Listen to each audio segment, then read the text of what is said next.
আমি আজ ভুড়ি রান্না করব। তো ভুড়ি রান্না করার জন্য আমি এখানে কিছু ভুড়ি কেটে টুকরো টুকরো করে নিয়েছি, আর তেলটা গরম করে নিয়েছি। গরম মশলা 3-4টা এলাচ আর 2-3টে লবঙ্গ দিয়েছি, আর পেঁয়াজ রসুন পেস্ট, তারপর আদা আদা পেস্ট, পরিমাণ মতো লবণ, 1 চামচ হলুদ গুঁড়া, 1 চামচ মরিচ গুঁড়া, 1 চামচ ধনিয়া গুঁড়া, 1 চামচ জিরা গুঁড়া, সব কিছু অ্যাড করে আমি এখন এটাকে ভালো মতো কষিয়ে নিব।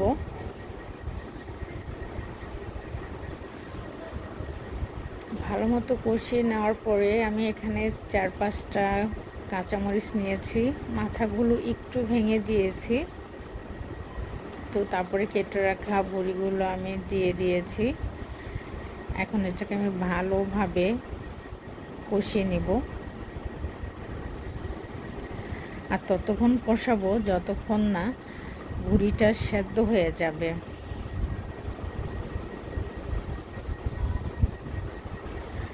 আমি যেভাবে রান্না করতেছি এটা যে কোনো কেউই রান্না করতে পারবেন, বিশেষ করে নতুনরাও রান্না করতে পারবেন। যারা কখনো ভুড়ি রান্না করেননি তারাও রান্না করতে পারবেন। এখন আমি ঢাকনা দিয়ে দিব।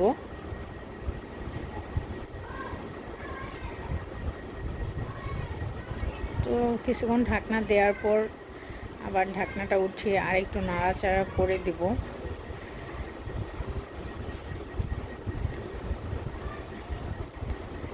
তো প্রায় সেদ্ধ প্রায় হয়ে গেছে।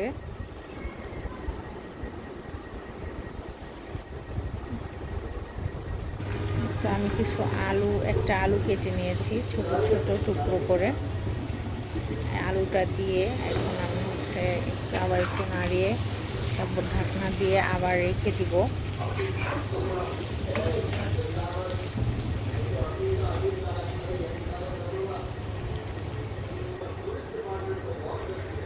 তো আমি এখানে গরম পানিটা দিচ্ছি। গরম পানিটা দিলে ভুড়িটা ভালো করে সেদ্ধ হবে।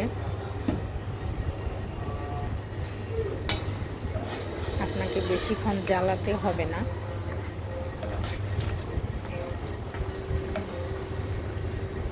তো পানিটা অ্যাড করার পর আমি একটু ভালোভাবে আবার নাড়াচাড়া দিয়ে তারপর কিছুক্ষণ রেখে দিলাম।